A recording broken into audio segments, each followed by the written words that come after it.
We are here with Stella, and we will be talking all about finding your own path and the courage to pursue it. So, Stella, why don't you introduce yourself and then we can dive into conversation. Hi, Melissa. Wow, I love that. Because you and I met at university Mhm. during our pursuit of a criminology master's degree, of which none of us are using. So it's like, yeah, Very different path. very different paths. And for me, as for you, this is the path of my soul, not the path of my conditioning, right? My upbringing. This is the path that I stumbled upon as if by coincidence, yet totally quantum. And and I'm like, yeah, this is what enlivens me. This is where I'm meant to be. I am meant to be here, educating women to a different paradigm of living from, right? We are not teeny tiny, puny little beings. We are massive, quantum, biological beings. And when we live from that place of deep inner intuitive knowing outward, magic happens. Mhm. So my name's Stella Moresi, and I work as a code model coach because this is what I believe myself to be, which means that I believe myself to be creator out of deep energy. So I'm happy to unpack any and all of that, and I'm happy to take this conversation wherever it is that it takes us. And thanks for having me on. Yeah, thank you for joining me. I think there are a lot of places we can take this conversation. But first, let's talk about the stumble. Like, what was the stumble that brought you kind of to this different path? So I've been searching for something different my whole life. Like I knew as a really small child that I couldn't accept the version of God that was being imposed upon me because I couldn't really allow that to penetrate and settle into my soul, that I'm separate from God. It just didn't make any sense whatsoever, not in my Muslim upbringing, not in my Christian conversion, not in any culture that I've lived in any society, pretty much ever.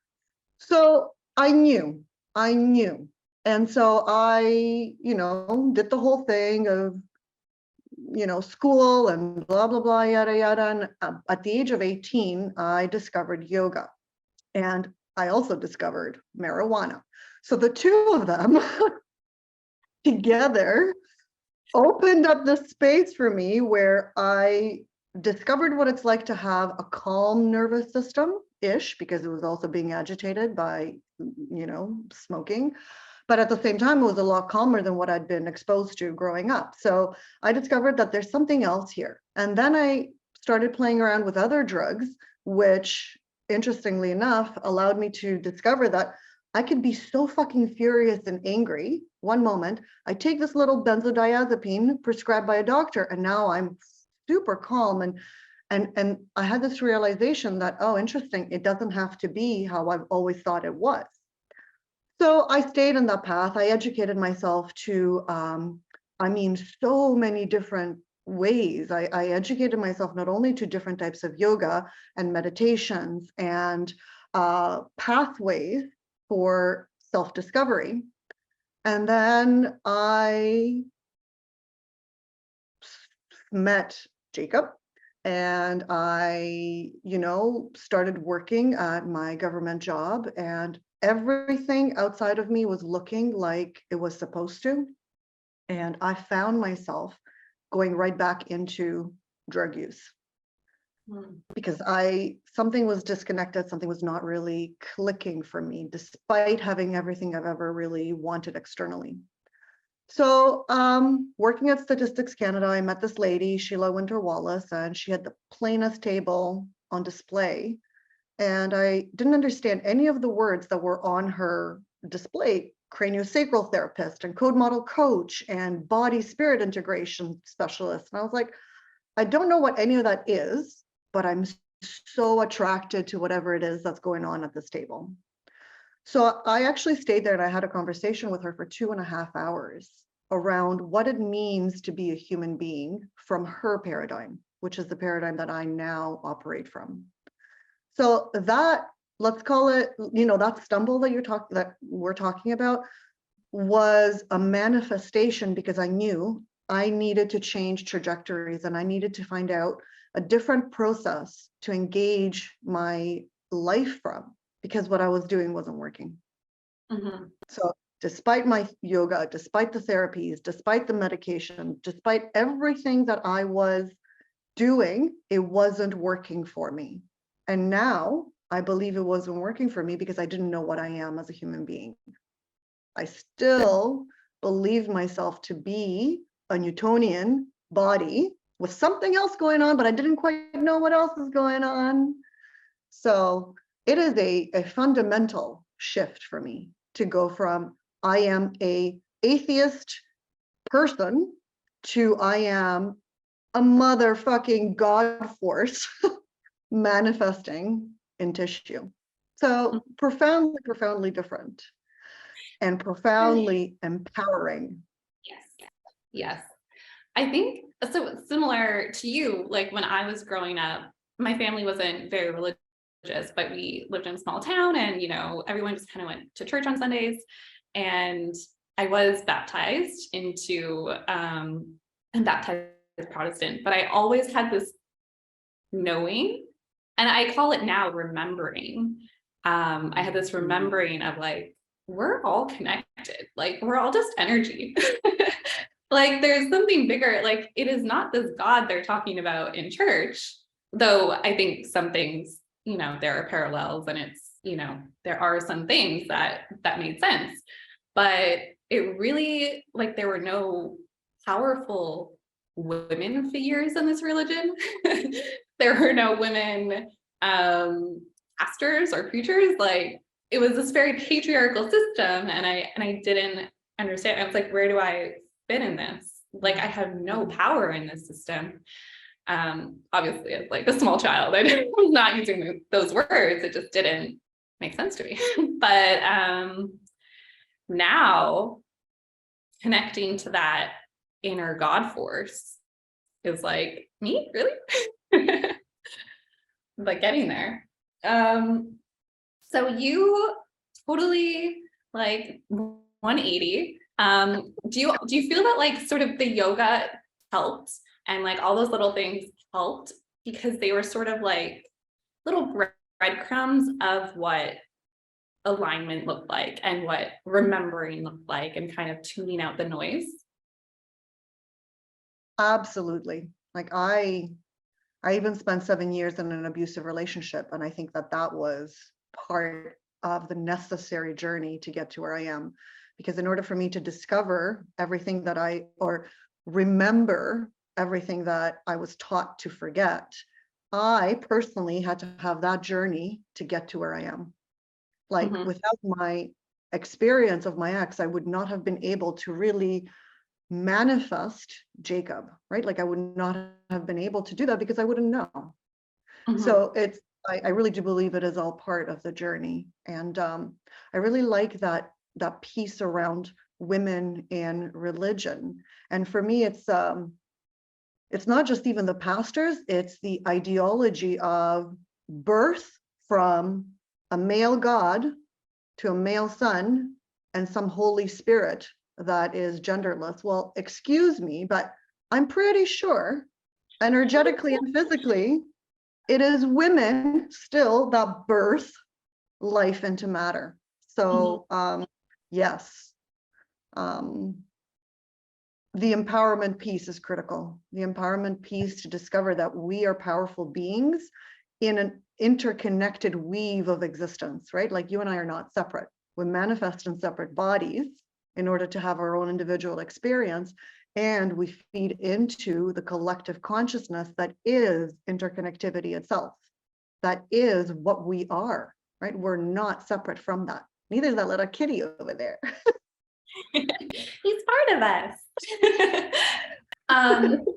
Have you started your well systems training prior to having your son, or did that happen after? It was before? prior. Yeah, Mm. I was my first year as a government worker, which I'd been trying to get a job for 2 years. And it turns out I was not built for government work. So yeah.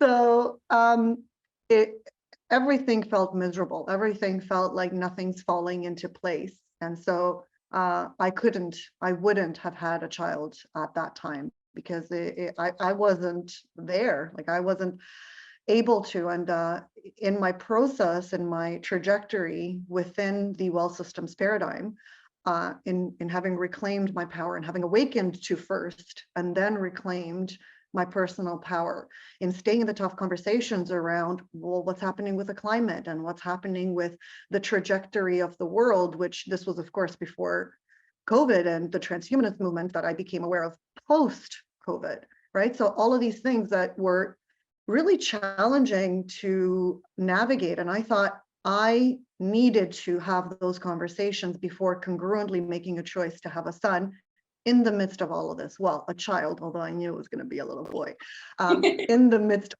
this. So I was very congruent. I was very certain. I was very ready to have my son. And so I'd have it no other way.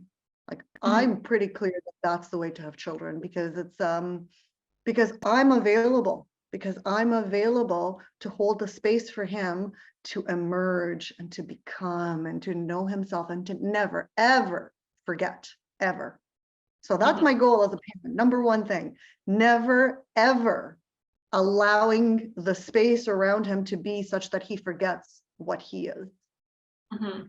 That's so powerful because like you and I, when we were growing up, that's what it was. Like our parents could have loved us, to the moon and back, but they were still raised in a system that teaches you to forget, that wants you to be useful to the system. Yes. And so that was just sort of passed on to us as well. I'm like, I see my sister parenting, I see you parenting, I see like people around me parenting now and how different it is. And just like what a great opportunity for kids to like know who they are so much sooner. Mhm. And potentially to never forget who they are, right? Yeah. Like it's so much space to just discover what's meaningful for him rather than what I think he should be in order to be a good citizen, in order to be successful, in order to be a good person or a good man or whatever the bullshit is. It's like I no longer buy any of it, not one single ounce of it. And so I help work with women to discover that that's possible for them too. And not because I know it intellectually, right? Because that's not enough. It's living it. It's living it. That's where the power comes from. Mhm. Would you say that a lot of your work now is with other women who are mothers as well? Yes, and mothers or aunts or like people who are deeply concerned about the trajectory of the future, who are deeply concerned about their ability and willingness to parent in a particular kind of way. Like I mean, mother and guilt is like coupled so tightly together, and it's like, okay, well, that does not help the situation, right? So it's kind of like inviting women into an opportunity to have discussions and conversations that allow them to relax into the truth of their experience so that they don't continue to try and mask what it is so that they can continue to do what they've always been doing. So it's an invitation to really surrender to what's real and true. And sometimes that does not feel good. Sometimes that comes coupled with so much fear and shame and hopelessness and absolute desperation to actually have it be different and not knowing how to do that, not knowing how to be that. So for me, it's about, well, let's take all of that history and in the process of staying in the tough conversations, in the process of engaging a particular process called quantum TLC, so quantum triggering life choices, and inviting the moment that we're in. So it's like breathing in, the moment that we're in, and exhaling all the stuff that lives inside of us over and over and over. So it's not about the coaching, it's about taking that process and living it in real life.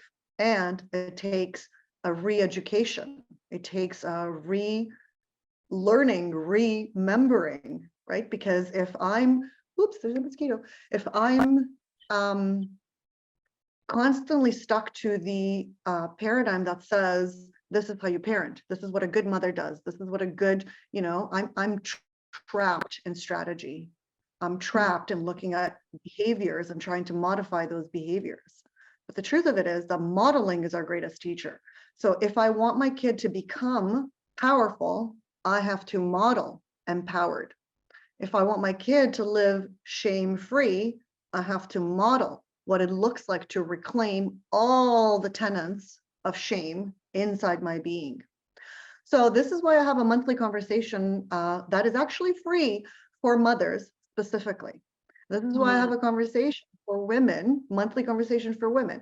This is why I create the crones. So unapologetically unfuckwithable, embracing the crone that I am, right? To reclaim the energy, a year-long experience to reclaim the energy of powerful, wise woman.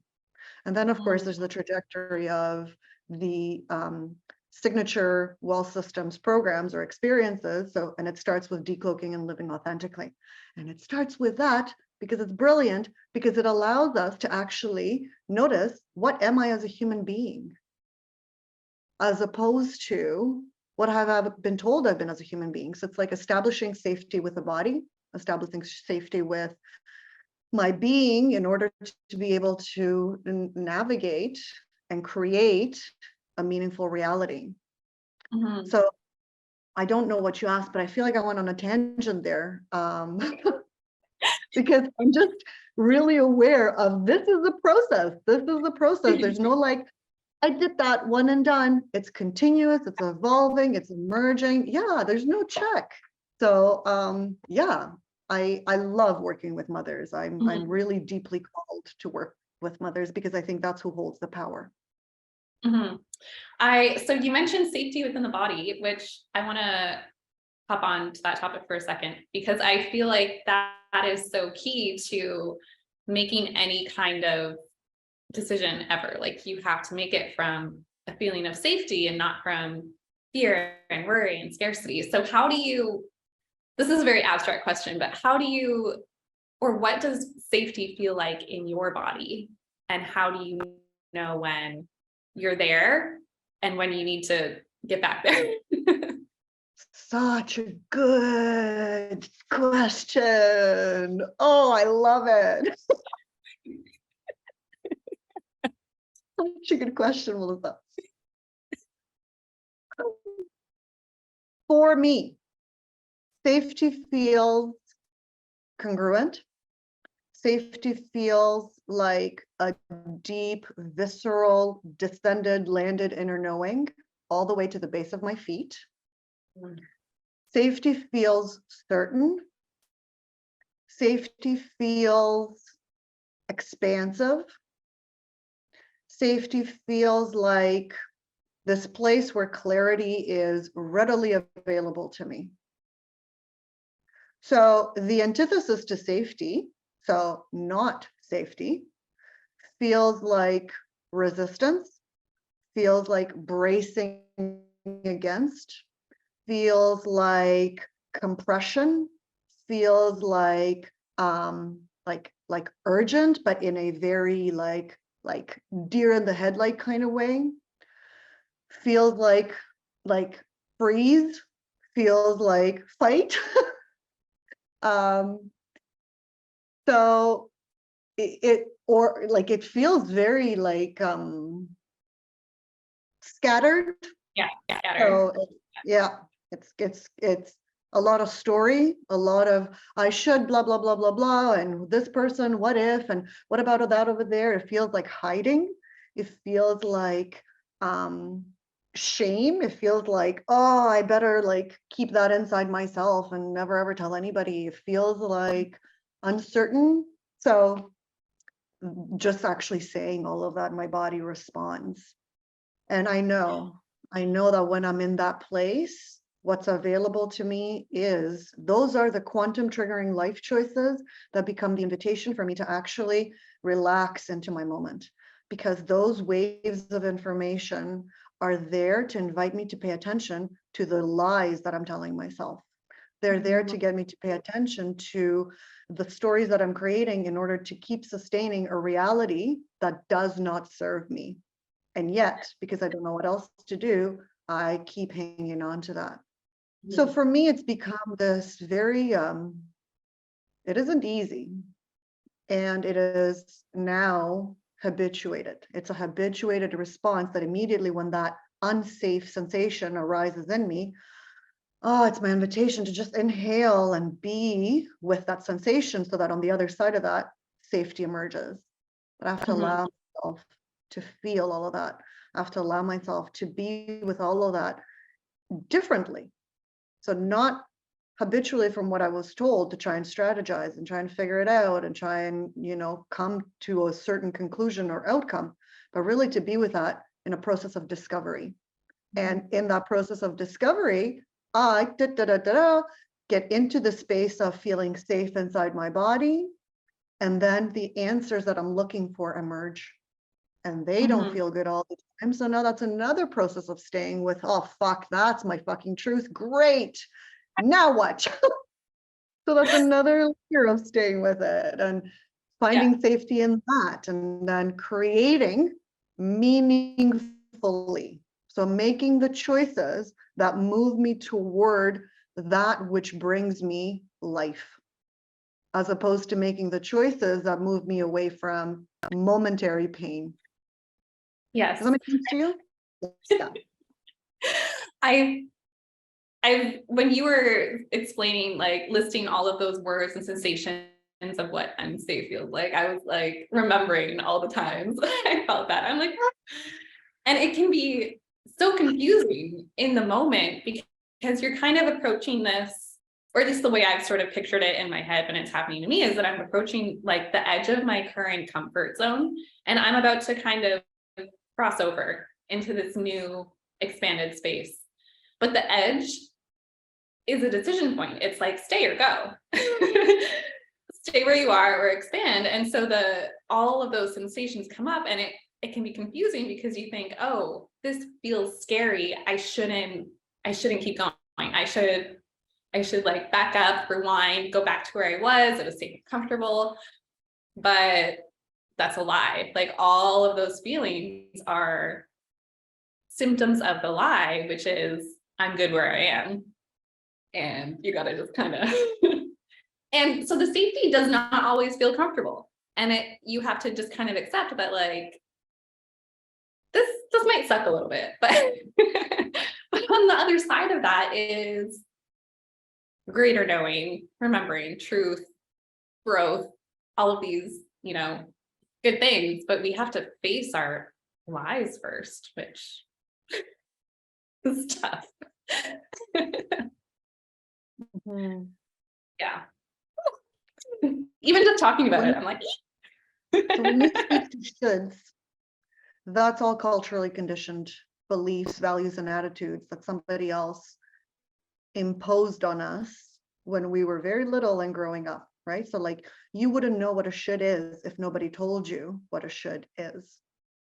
So the moment that somebody goes, good girls don't, or good girls do, that's all the shoulds that become internalized. So yeah, of course, it's not comfortable to actually sit in that, because now you've got to, well, for a lot of people, they operate from a fault and blame paradigm, which keeps them in the shoulds, because in order for them to say that that should is not who I am, nor who I want to continue to be, they feel they have to make their parents wrong. They feel they have to make society wrong. They feel they're isolating. They feel they don't know where else to go. And so the compression of staying in the should, because it's familiar, feels safer than coming to that edge that you're speaking of, than even like considering coming to the edge. And yet their bodies are screaming, right? Like our bodies are our compass of truth. And when our body is going, and there's all of these sensations in there that do not feel good, that do not feel expansive, that actually do the opposite. It's like that is the indicator, that is the indicator that I am living a life smaller than the life that I'm really here to live. And so it's like, if we don't come to that edge, if we don't press against that edge, if we don't make that choice to leap into the unknown, we're basically stuck with everything we've always had, and we're repeating history more or less. And worse than that, we're modeling to our daughters and sons to continue to live that. And I, for one, am done. Like, I am absolutely categorically fucking done with that, because I know what lives on the other side. I know what lives at that edge and beyond. And I know what lives at the edge and underneath, right? Like, I know what lives in the shoulds, and I'm like, no thanks, because that's not the life I'm here to live. And I really do believe that it's not for everybody. I really do believe that this journey into the leap beyond the edge is not for everybody. So I'm looking at who wants to have this conversation, who wants to really press up against that and trust, even though they have no way to do that, but learn how to trust and discover how to trust and remember how to trust our own intuitive guidance. Because that's how we birth. That's how we birth into the world. We birth through intuition, not logic, not reasoning, not shoulds, certainly not shoulds. So I trust our bodies. I trust our intuition. I trust our impulses. I trust our bodies. I trust everything that is capable of creating. And the trust is initially difficult, because you have to kind of, you're kind of at ground zero, and having to start building that trust, you have to kind of go into it blind, because you aren't sure if you can trust yourself yet. So you kind of have to, like, let's just see if I can. Let's see if I can do it.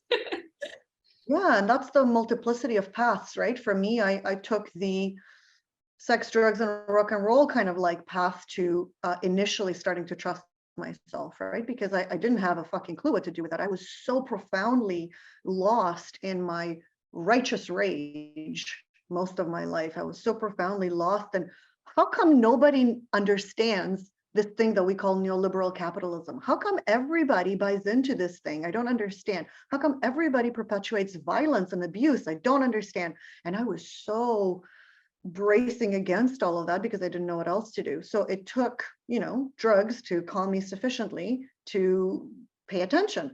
And that's not necessary for anybody listening. I'm not saying go do the drugs. I'm saying that there's different paths. And one of the paths, for example, is what you're creating, right? So like, you're creating the space for women to learn how to be comfortable in their bodies while they're actually looking at themselves, right? That self-reflection. Yes, it's in the physical body. Oh, it gives me chills. Yes, you're looking at the physical body, and you're looking at your soul through that, because you're not capturing my body, right? You're capturing my essence, which is why all the photos that we took together are now on my website, right? Because I feel seen in that process. Like, I'm seeing myself in that process. So it's fucking awesome.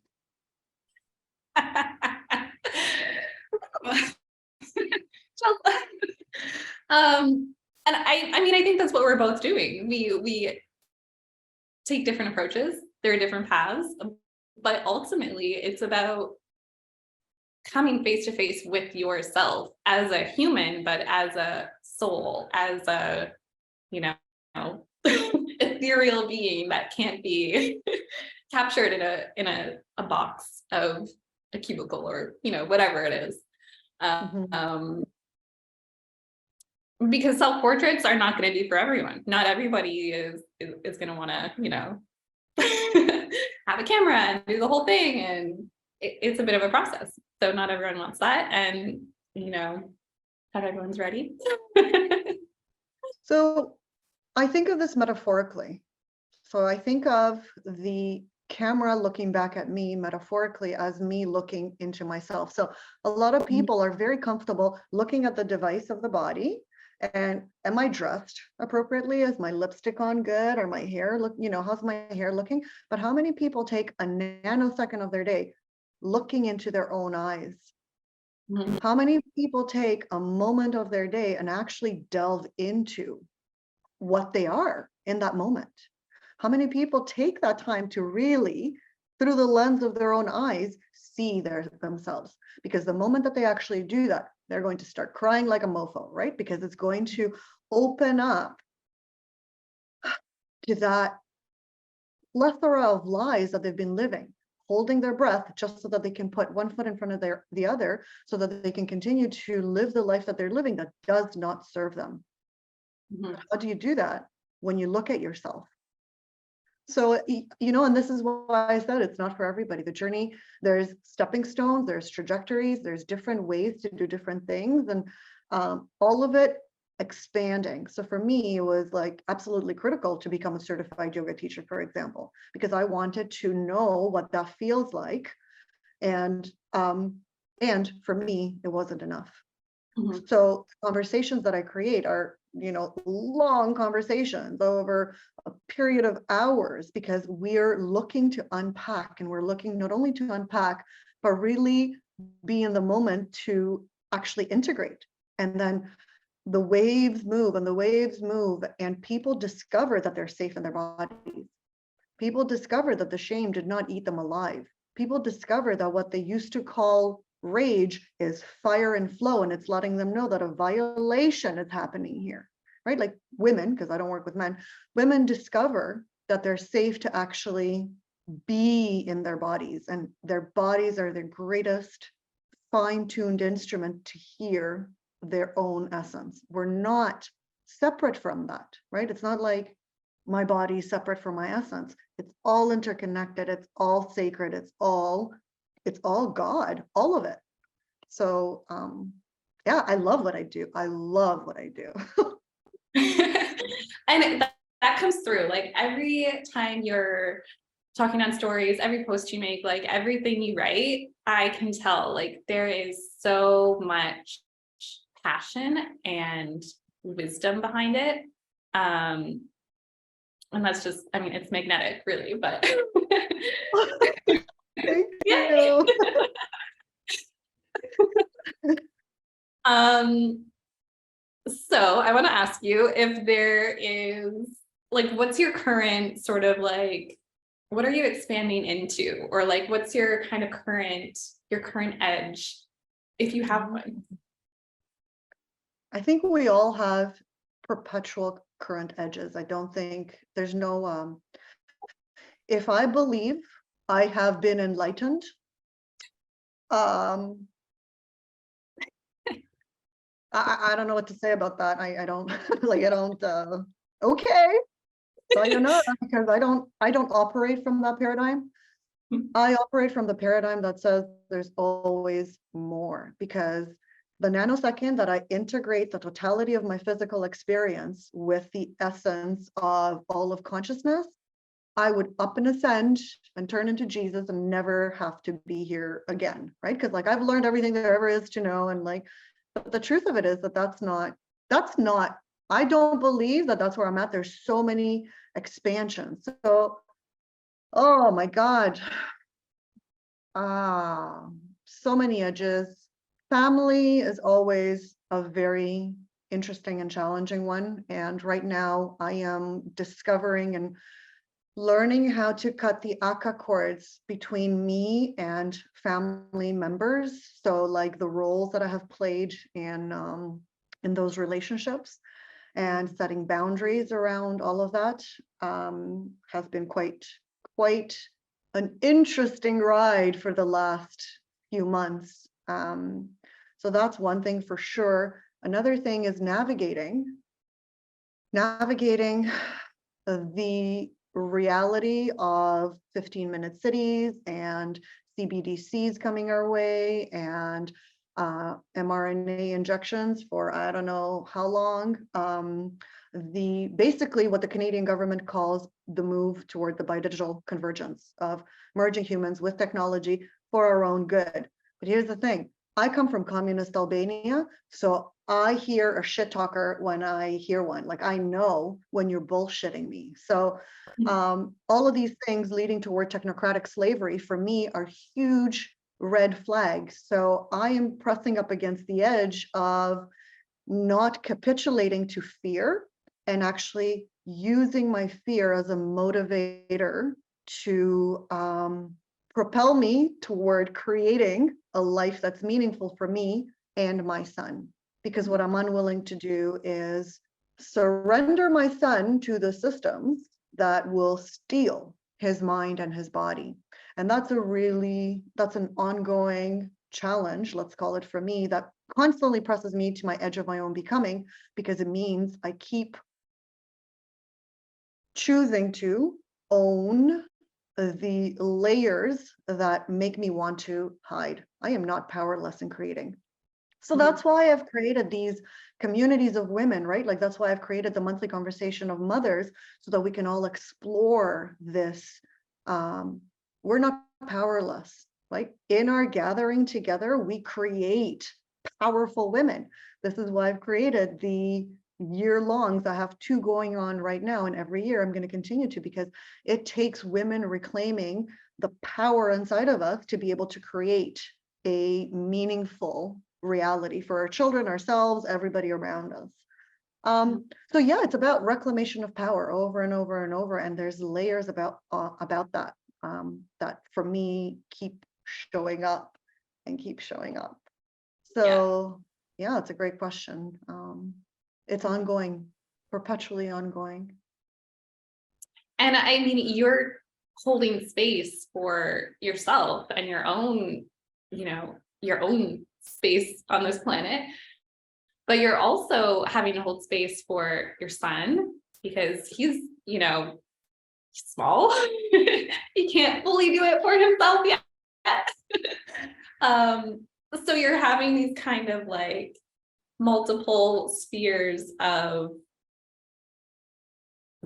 growth, but also kind of protective, boundaries against it's just like, I have no kids, but to see other people navigating these new roles and their own changing identities in parallel with their children's changing identities, and the world around you is like wild, which is why circles and gatherings of women is also so powerful. And I think the year timeline for working with someone, I was thinking about it as you were saying, it's like, it really covers like a full cycle, a full rhythm of the planet, which I think is also very magical and needed, because you can't, fix everything in a winter, your spiritual winter, or, physical winter. Yeah, and it's a metaphor. It's a metaphor for shift. It's a metaphor for change. It's a metaphor for staying in the tough conversations. So I have this thing for intensity, and I seem to attract women that are attracted to intensity. Like, some people have created really chaotic lives, and it's like, yes, come to me.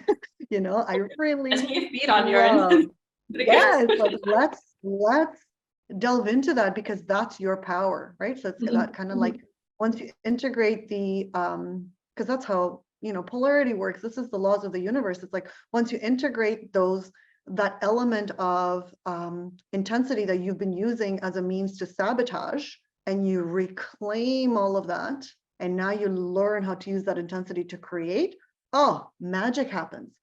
So that's why it's like, I create year-longs, and I create monthly conversations, and I create intensives that are 5 to 6 days, because I'm looking for integration. I'm looking for emergence. I'm looking not for catharsis, right? I'm looking to re-educate women into their capacity, into their power, into their ability to live it, not just have a moment glimpse, but actually really live it. So yeah, thank you for that. I appreciate that. Do you have an example? No, like identifying specifics, but an example from a client that has just been like really transformational and something that, I mean, like just a really powerful transformation that you've witnessed? Sure. So I have one, and she wouldn't mind me sharing the story. I won't name her, but she's also the most recent one and the most intense one. So I met her at I don't want to say because I'm not in that paradigm anymore, but I met her in a retreat where there was, so I met her at a retreat, and the moment that she met me and she hugged me, we wept into each other's arms for 5 whole minutes. So didn't know this person, had never really talked to her before, and neither had she to me. However, there was a spiritual connection, and I believe it's because of the intensity that we both carry. So what she reflected back to me is potential. So that element of myself that still holds so much potential. And what I reflected back to her is the element of crone that she could not yet own. So post that retreat, we had a little bit of, I don't know, a fight or something, but the truth of it was that it was one-sided. So me putting up my boundaries around how I would work with her triggered her immensely. So she went into this path of a few months of blaming me, and like, I was to be made wrong for having done that, and I let her down and all of the things. And through a series of processes that we put in place, eventually, after a lot of intensity, she reached out to Louise Lebrun, which is the founder of the Wealth Systems Body of Wisdom, and she's fucking brilliant. So she reached out to Louise Lebrun to work with, and I was like, yes, this is what it takes, because she knew that there was something here for her to discover. So in staying with Louise Lebrun, actually, myself and Sheila Winter Wallace, the woman that introduced me to the paradigm, also fucking brilliant. She's a wizard. I would recommend anybody work with any of these two women. So the three of us co-created an experience for this woman where we held a space for her to know that she is safe here. And in the process of doing that, 3 coaches working together for this one woman, the 3 of us held that space, and eventually she emerged, and she's like, wow, I am here. I saw exactly what was unfolding. I saw exactly what the reflection back to her was through me. She just saw all of it. And so when I saw her last time physically, again, the same thing happened where we held each other and like we just wept because there was such recognition of a soul connection. There's such recognition of all of that having had to happen so that we're actually in this space now. And she has now become one of my favorite people to work with because she is so certain. She's so intense. She's so fiery, and she's looking to reclaim all of that. And her background is, oh my God, like it's pretty hefty. So I just, I think that's a really awesome example of what's possible. And when we continue to hold the space congruently, that's what happens. People emerge, people become, people remember, and they remember in such a way that feels safe because they're looking for safety and they're noticing, oh, what feels safe? Who feels safe? And what's the bullshit? So it's really, really powerful. Yeah. So she's one of, it's just that there's so many, but she's one that's recent and really intense. Like really intense. Wow. So I don't know if you're into astrology at all, but I feel like you have some like Scorpio placements. My moon is Scorpio. Yes. Explains a lot. Which I have Scorpio rising, so it's like intense. um I didn't know anything about astrology, and then I read my birth chart and I was like, oh, okay, well, that stuff makes a little bit of sense now. Interesting. Yeah, so yeah, the moon made a lot of sense because I'm Aries by, my birth date, but I don't I know that people perceive me as Aries because I think I come across as very intense and bullheaded. But in reality, I am so clear. Like I am uh, just, I know my capacity because I care so deeply and I know what that can bring to the table. And that's not always visible when the boundary shows up. What's visible is, stubborn or something. I don't know. I don't know how people perceive me. Honestly, it's like I'm indifferent to it because it it just doesn't. So I only care about how the people in my life that I deeply care about, that they know me. I care about that tremendously. I care about the women that I work with, that they know me. I care about that tremendously. So I live my life as an open book, and it's like, let it be what it is. Mhm. Mhm. Wow. So, I don't have any follow-up questions. I feel like we went to a lot of deep places, as Scorpios would. Um, do you have anything else that you want to, jump on, add any kind of anything you're working on or offering that you're really excited about? We talked a bit about your services already, but if there's anything specific you want to invite people to? Okay, well, since we've been talking about mothers and we've been talking about gathering, I'm going to invite them to my monthly mothers gathering group. Because it's for any woman that's basically uncertain, that wants to have a different conversation with other women. I believe that that's the place to be, and it's commitment free. You just get to try it out and see if it works for you or not. And either way, it's fine. But if you're looking for some place to have a conversation that's meaningful and that's going to allow you to begin to notice that the way you've been living does not have to be how you continue to live, right? There are different ways to see the world. So if you're curious about what else there might be for you, I invite anybody listening to any of my monthly conversations, or just to reach out to me via email. I love emails. Like I love emails. So it's like, you have a question, reach out. I guess I'll just invite people to my website. Maybe, you can put this on your Yeah, notes, I'll but put it in. yeah, so sparkingsacred.com, because that's what I'm here to do. That's what I am. So I just invite you to check it out and, see what I'm up to and see, what calls your interest, like what piques your interest, and send me an email. You don't have to join the experience, but you could just say, hey, that was interesting. I wonder what the link is between what's going on for your life. So yeah, I just reach out. If anybody wants to, just reach out.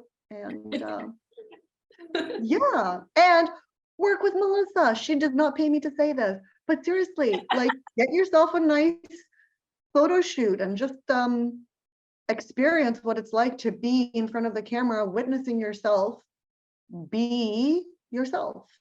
Yes. Well, thank you for saying that. So that is all for today. I'll stop the recording and then we can. How do I stop the recording? Oh, here we go. Here we go.